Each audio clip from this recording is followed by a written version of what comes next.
हाँ भाई, तो कल हमने जो है एसिटिलीन उत्पादन की विधियों के बारे में पढ़ा था। ठीक है, तो उस चैप्टर के अंदर हमने ये जाना था कि एसिटिलीन का उत्पादन किस किस माध्यम से हम कर सकते हैं। ठीक है, एसिटिलीन के बारे में मैंने बताया था कि एसिटिलीन जो होती है ज्वलनशील गैस होती है। ठीक है, तो उसका निर्माण कैसे किया जाता है, उत्पादन कैसे किया जाता है, उस चैप्टर के अंदर हमने उन विधियों को पढ़ा था। ठीक है, तो आज का जो हमारा चैप्टर है वो है acetylene gas purifier and hydraulic back pressure valve. ठीक है, तो एसिटिलीन प्यूरिफायर क्या चीज होती है। ठीक है, इसको हिंदी में गैस शोधक कहते हैं भाई, गैस शोधक। ठीक है, यानी कि एक ऐसा उपकरण जिसके माध्यम से गैस को परिशुद्ध किया जाता है।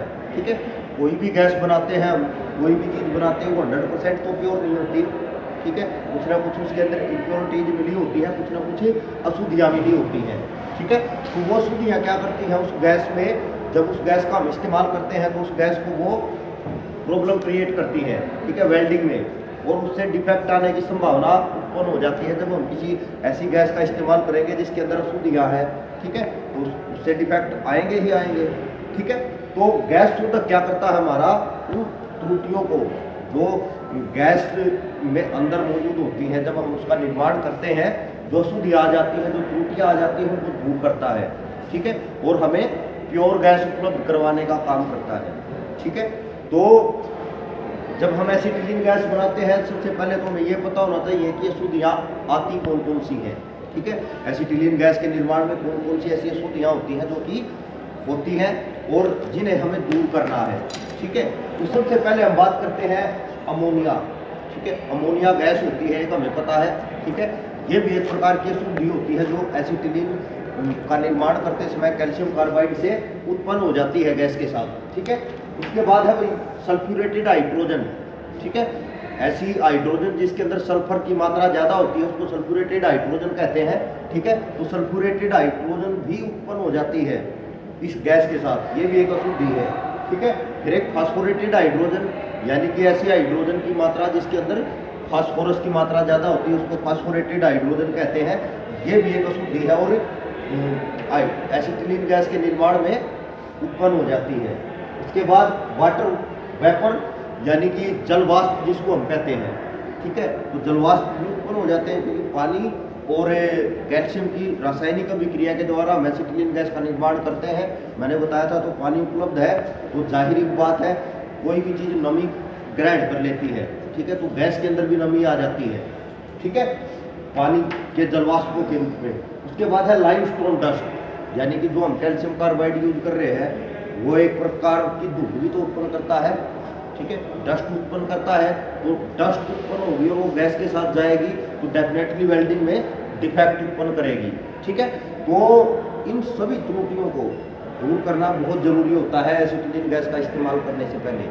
ठीक है, तो इन गैसों का इस्तेमाल जब हम करते हैं तो क्या करते हैं, हमें एसिटिलीन गैस प्यूरिफायर लगा देते हैं जनरेटर के और टॉर्च के बीच में। ठीक है, इसे जनरेटर के साथ में लगा दिया जाता है और गैस क्या करती है, पहले टॉर्च में जाने से पहले इसके अंदर से गुजरती है और फिर आउटलेट जो होता है ब्लो पाइप के लिए, यहाँ पाइप लगा के हम टॉर्च लगा लेते हैं जिससे हमें शुद्ध गैस की प्राप्ति होती है। ठीक है, तो इसकी संरचना क्या होती है, कैसे काम करता है, वो चीज़ हम देखते हैं इसके अंदर। तो इसके अंदर 3 कंपार्टमेंट होते हैं अभी। ठीक है, फर्स्ट कंपार्टमेंट बेसिकली एक जो होता है वो खाली होता है, जो मेन जिसके अंदर शुद्धिकरण की प्रक्रिया आरंभ हो जाती है, वो 3 स्टेज होती है। फर्स्ट कंपार्टमेंट, सेकंड कंपार्टमेंट और थर्ड कंपार्टमेंट। इनके अंदर क्या क्या चीज़ें रखी होती हैं जो किसी चीज़ को दूर करती हैं, किसी चीज़ के अशुद्धि को दूर करती हैं। ठीक है, तो पहला जो भाग होता है उसके गैस एक प्रकार से यहाँ से प्रवेश करती है। ठीक है, ऊपर उठती है गैस। ठीक है, अब गैस की कोई चीज़ भर जाएगी तो गैस ऊपर तो उठेगी। ठीक है, अगर कोई चीज़ खाली है तो उसमें पूरी में भरेगी वो। ठीक है, तो जब ये पूरी भर जाती है तो गैस ऊपर उठती है।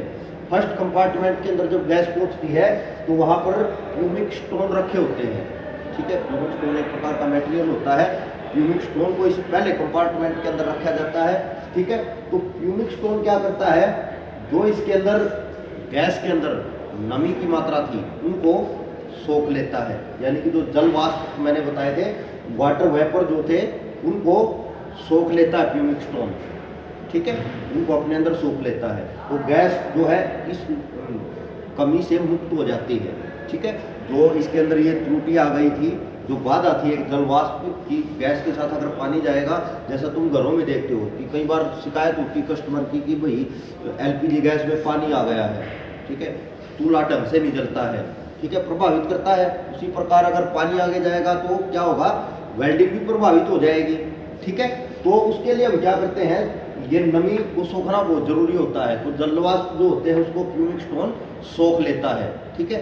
और ये सोखने के बाद जब गैस और ऊपर उठती है तो वहां पर सेकंड कंपार्टमेंट के अंदर क्या होता है, प्यूरिफाइंग मटेरियल रखे होते हैं, ठीक है, प्यूरिफाइंग मटेरियल या ब्लीचिंग पाउडर, ठीक है। प्यूरिफाइंग मटेरियल को बोलते हैं हमें जो शोधक शुद्धिकरण का काम करते हैं, ऐसे मटेरियल, ऐसे रसायन, ठीक है। तो ब्लीचिंग पाउडर में से एक होता है, ब्लीचिंग पाउडर रखा होता है, तो जब गैस इससे टकराती है तो दो कमियां दूर हो जाती हैं भाई, सल्फ्यूरेटेड हाइड्रोजन और फास्फोरेटेड हाइड्रोजन, ठीक है। जब ब्लीचिंग पाउडर से गैस गुजरती है तो कौन कौन सी कमियां दूर हो जाती हैं हमारी, सल्फ्यूरेटेड हाइड्रोजन और फास्फोरेटेड हाइड्रोजन की जो कमी है वो दूर हो जाती है, ठीक है। तो ये चीजें खत्म होगी हमारी। अब गैस फिर से ऊपर उठती है और थर्ड कंपार्टमेंट में पहुंचती है, ठीक है। थर्ड कंपार्टमेंट में जब गैस पहुंचती है तो क्या होता है, वहां पर फिल्टर वूल या ग्लास वूल रखा होता है, ठीक है, फिल्टर वूल या ग्लास वूल रखा होता है। और जब गैस इसके अंदर से गुजरती है तो ये क्या करता है, डस्ट जो थी, जो धूलकण थे हमारे, उनका अवशोषण कर लेता है, ठीक है, उनको अपने अंदर सोख लेता है, ठीक है। यानी कि जो धूलकण थे हमारे उनको अपने अंदर खींच लेता है, उनको अपने अंदर सोख लेता है, ठीक है। तो इस प्रकार से जो एसिटिलीन गैस के निर्माण में ये अशुद्धियाँ उत्पन्न हो गई थी, जो त्रुटियाँ आ गई थी, वो तमाम चीज़ें दूर हो जाती हैं, ठीक है। तो ये सारी चीज़ें दूर हो जाती हैं। तो ये चीज़ें हमें ध्यान रखना है कि ये जब भी हम, और ये कब इस्तेमाल किया जाता है, जब हम लो प्रेशर सिस्टम का इस्तेमाल कर रहे हों, यानी कि एसिटिलीन गैस का उत्पादन जब हम कार्यशाला के अंदर कर रहे हो, ठीक है, तब इस चीज़ का इस्तेमाल हम करते हैं, ठीक है।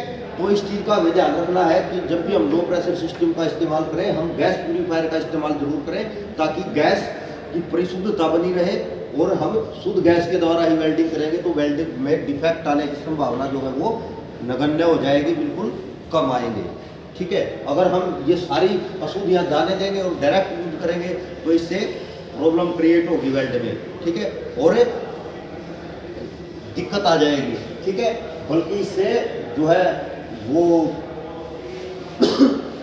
फ्लैशबैक वाला प्रॉब्लम भी क्रिएट हो सकती है, ठीक है। तो ये चीज़ हमें ध्यान रखना है कि जब भी हमें लो प्रेशर सिस्टम का इस्तेमाल करें, गैस प्यूरीफायर के माध्यम से गैस को हम शुद्ध कर लें, उसके बाद ही वेल्डिंग में इस्तेमाल करें, ठीक है। ये चीज़ क्लियर भाई। इसके बाद आ जाता है हमारा जो है हाइड्रोलिक बैक प्रेशर वाल्व।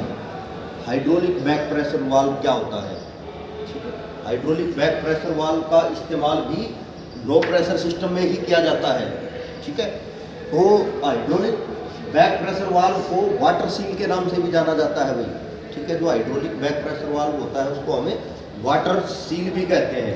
अब क्या होता है, अगर हम डायरेक्ट जनरेटर से लेकर गैस वो करते हैं इस्तेमाल, तो फिर बैक फायरिंग की समस्या हो सकती है उससे, ठीक है। बैक फायरिंग का अर्थ होता है कि गैस जलते जलते कई बार फोर्स से बुझ कर पाइपों के माध्यम से सीधी जनरेटर में प्रवेश कर जाती है और एक भयानक विस्फोट हो सकता है। मैंने बताया था एसिटिलीन पेट्रोल की तरह बहुत, जैसे पेट्रोल ज्वलनशील पदार्थ है, एसिटिलीन भी एक अत्यंत ज्वलनशील गैस है, ठीक है। तो इससे क्या होता है, बैक फायरिंग की समस्या हो सकती है, पाइपों के माध्यम से गैस जलती जलती जो है जनरेटर तक पहुंच सकती है और जनरेटर में विस्फोट हो सकता है, ब्लास्ट हो सकता है, ठीक है। तो उस चीज़ को रोकने के लिए हमें क्या करना है, हाइड्रोलिक बैक प्रेशर वाल्व का इस्तेमाल करते हैं, ठीक है।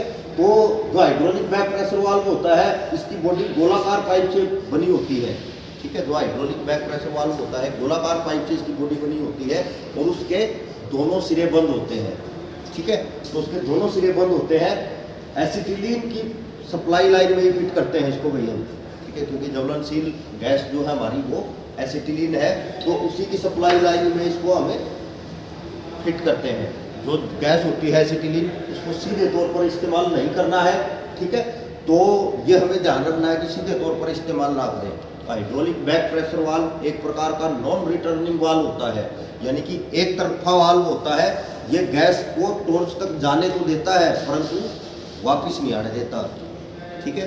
यानी कि नॉन रिटर्निंग वाल्व है कि गैस एक बार बाहर निकल गई तो बाहर ही रहेगी, वो वापस नहीं आ पाएगी जलती हुई, ठीक है। वो जब जलती हुई वापस नहीं आ पाएगी तो उससे क्या होगा, बैक फायरिंग की जो समस्या है वो नहीं आएगी हमारी, ठीक है। और अगर हम डायरेक्ट लेकर इस्तेमाल करेंगे तो उसमें बैक फायरिंग आ सकती है, गैस पाइपों के माध्यम से जलती हुई जनरेटर में प्रवेश कर सकती है, ठीक है। परंतु अगर ये चीज़ हम एसिटिलीन की सप्लाई लाइन में लगा देंगे तो बैक फायरिंग नहीं आएगी, क्योंकि ये एक तरफा वाल्व है, नॉन रिटर्निंग वाल्व है, ठीक है। ये एसिटिलीन को बाहर जाने तो देता है परंतु वापस नहीं आने देगा, ठीक है। और वापस नहीं आएगी तो किसी प्रकार की प्रॉब्लम क्रिएट नहीं होगी हमारे संयंत्र में, ठीक है। तो हाइड्रोलिक बैक प्रेशर वाल्व का इस्तेमाल कहाँ करते हैं, हम लो प्रेशर सिस्टम में करते हैं, ठीक है। दूसरी बात अगर हम देखें, एक होता है flash back arrester. Flash back arrester का इस्तेमाल जो किया जाता है वो हमारा हाई प्रेशर सिस्टम पर किया जाता है, यानी कि जब दोनों ही गैसें सिलेंडरों से लेकर आपूर्ति की जाती हैं तब इस वाल्व का इस्तेमाल हम करते हैं, ठीक है। जब सिलेंडरों दोनों ही गैसें, एसिटिलीन भी सिलेंडर से लेकर की जाएगी, हमने उत्पादन नहीं किया है उसका, अपने यहाँ पर नहीं बनाई है, ठीक है। वो सिलेंडर में भरी हुई आई है और हम केवल इस्तेमाल कर रहे हैं, ठीक है। परंतु विस्फोट का खतरा उसमें भी है, उसमें भी फ्लैश बैक हो सकता है, बैक फायरिंग हो सकती है, ठीक है। क्योंकि ज्वलनशील गैस तो वो भी है, एसिटिलीन है, ठीक है।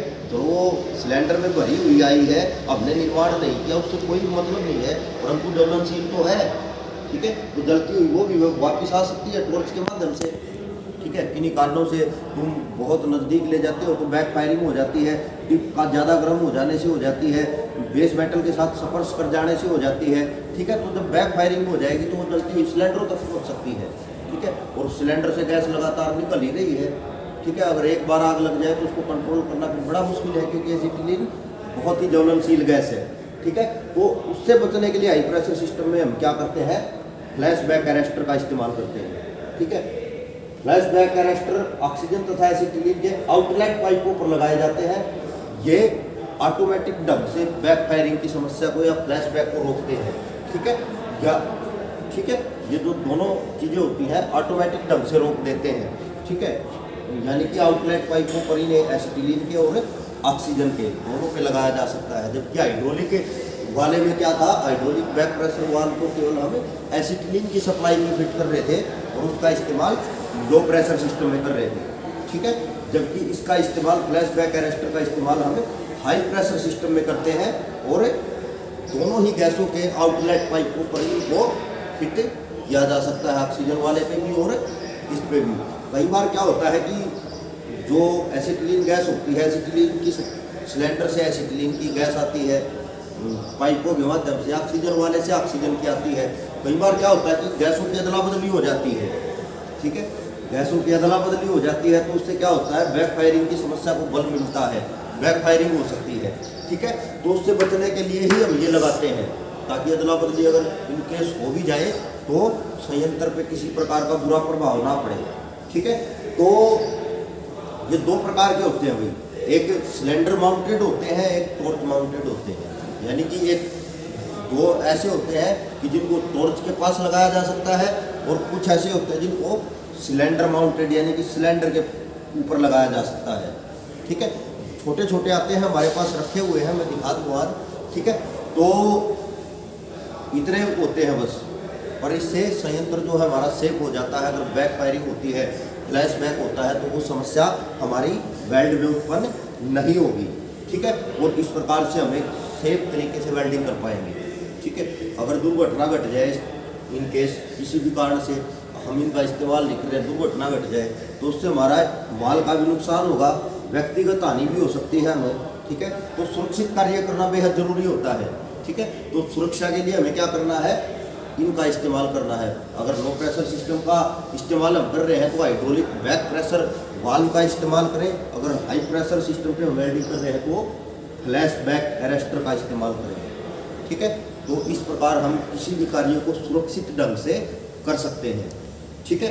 तो हमें इस चैप्टर के अंदर ये पता लगा है कि भाई गैस प्यूरीफायर को कैसे काम में लेकर आना है, ठीक है। और हमें फ्लैश बैक अरेस्टर का इस्तेमाल कैसे करना है, कहाँ इस्तेमाल होते हैं, ठीक है, और हाइड्रोलिक बैक प्रेशर वाल्व का क्या उपयोग है, क्या उपयोगिता है उसकी, और कैसे उसका इस्तेमाल हम कर सकते हैं वेल्डिंग में। ठीक है, क्लियर ये चैप्टर भाई।